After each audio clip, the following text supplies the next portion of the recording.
Hi ಎಲ್ಲರಿಗೂ ನಮಸ್ತೆ. ಈ ವಿಡಿಯೋ ಮಾಡ್ತಿರೋ ಉದ್ದೇಶ ಏನ್ ಗೊತ್ತಾ?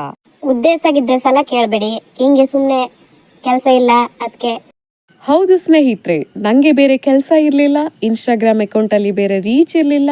ಅದಕ್ಕೋಸ್ಕರ ಈ ಕಂಟೆಂಟ್ ಇಲ್ಲದೆ ಇರೋ ಬ್ಲಾಗ್ ಮಾಡಿ 4 ಜನ ಫಾಲೋವರ್ಸ್ನ ಹೆಚ್ಚು ಮಾಡ್ಕೊಳ್ಳುವ ಐಡಿಯಾದಲ್ಲಿದ್ದೀನಿ ಅಷ್ಟೇ.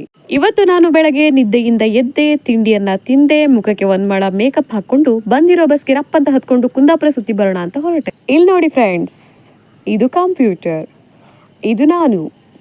ಇದು ನಾನು ತಿನ್ಬೇಕು ಅಂತ ಇರೋ ಐಸ್ ಕ್ರೀಮ್, ಇದು ಹೂವಿನ ಮಾರುಕಟ್ಟೆ, ಇದು ಕುಂದಾಪುರದ ಗೌರ್ಮೆಂಟ್ ಹಾಸ್ಪಿಟಲ್. ಹಿಹಿಹಿ, ಇದೆಲ್ಲ ಯಾರಿಗೂ ಗೊತ್ತಿಲ್ಲದೆ ಇರೋ ರೋಚಕ ಸುದ್ದಿ. ನನ್ನ ವಿಡಿಯೋನ ಹೀಗೆ ನೋಡ್ತಾ ಇದ್ರೆ ನಿಮಗೆ ತುಂಬ ನಾಲೆಡ್ಜ್ ಬರುತ್ತೆ, 100% ಗ್ಯಾರಂಟಿ. ಈ ಬ್ಲಾಗ್ ಮಾಡುವಾಗ ನಂಗೆ ಎಷ್ಟು ಕಷ್ಟ ಆಯಿತು ಗೊತ್ತಾ ಫ್ರೆಂಡ್ಸ್? ಒಂದು ವಿಡಿಯೋಲಿ ಹೇಳೋಕ್ಕಾಗಲ್ಲ ಅದನ್ನೆಲ್ಲ, ಬಿಡಿ. ಮೊಬೈಲ್ ಕ್ಯಾಮ್ರಾನ ಅಲ್ಲಾಡಿಸಿ ವಿಡಿಯೋ ಮಾಡೋದು